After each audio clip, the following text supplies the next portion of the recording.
Je Sainz ou se dit Carlos. Allez, c'est tout pour moi, on peut en arrêter là. Depuis la dernière fois qu'on a discuté du cas de Carlos Sainz, on était dans un scénario où on disait il est en train d'agacer beaucoup de monde. C'était ce qui semblait émaner du clan Williams, donc de James Vowles, et de chez Audi aussi, à se dire au bout d'un moment, Carlos, il est bien sympa. On voudrait bien l'avoir, mais s'il continue à nous faire poireauter, ça va nous saouler. C'est pour cela que ça a continué à renforcer à ce moment-là les rumeurs de Ocon chez Williams ou Audi et de Bottas chez Williams et Antonelli chez Williams aussi, justement. Il semble que les portes de Williams et de Sauber sont pratiquement fermées à l'heure actuelle pour Carlos Sainz. Mais, l'eusses-tu cru ? Les portes de Mercedes se réouvrent et les portes de personne ne les avait venir d'Alpine se réouvrent.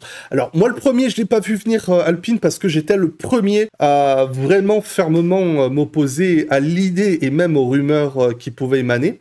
Même si elle venait de sources assez solides, je m'y opposais vraiment. Depuis l'arrivée de Monsieur Flavio B et de rumeurs selon lesquelles on pourrait abandonner le concept d'équipe d'usine Alpine-Renault, la rumeur Sainz s'est intensifiée puisque, soudainement, Alpine, il serait prêt à sortir un énorme chéquier pour un contrat très court de Carlos Sainz.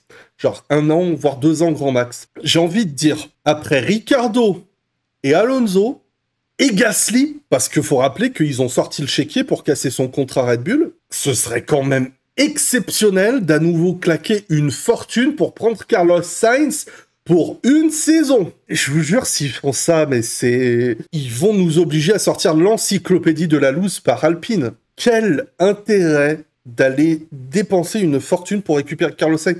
Alpine peut jouer la montre, parce que des pilotes, ils en auront. Tu as Douane, justement. Tu as Joe, parce que Joe, il intéresse personne sur le marché, à part, justement, Alpine. Martins, Schumacher. Si tu veux, ils ont déjà 3 pilotes dans leur académie qui sont, quoique Schumacher n'est pas vraiment académie, mais similé.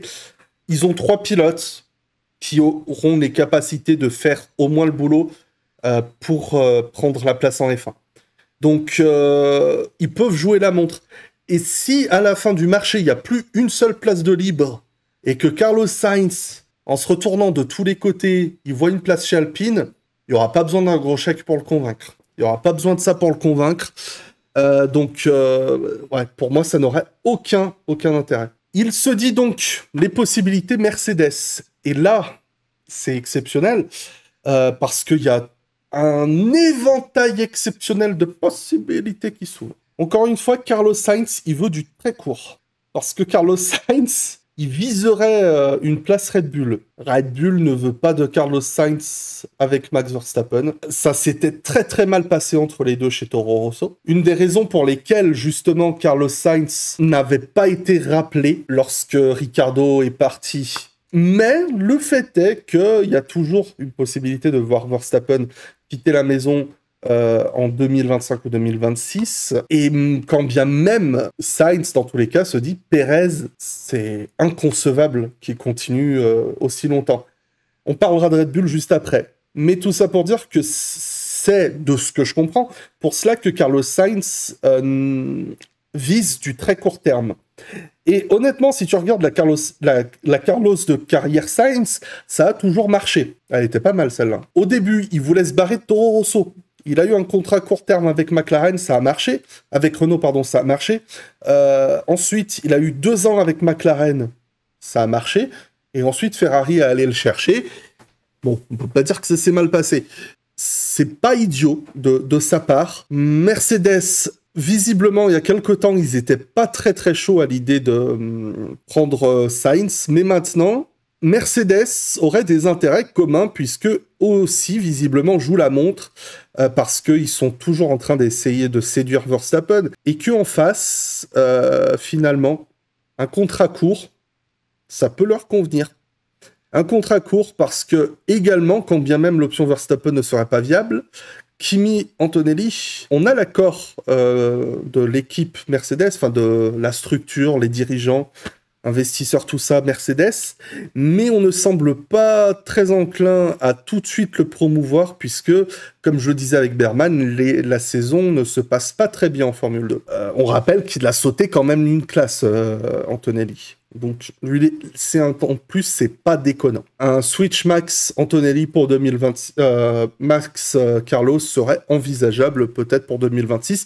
Du moins, c'est ce qu'ils doivent se dire dans le clan Toto Wolff et dans le clan Carlos Sainz. Comme je l'ai dit, Williams et Sauber, les portes se ferment.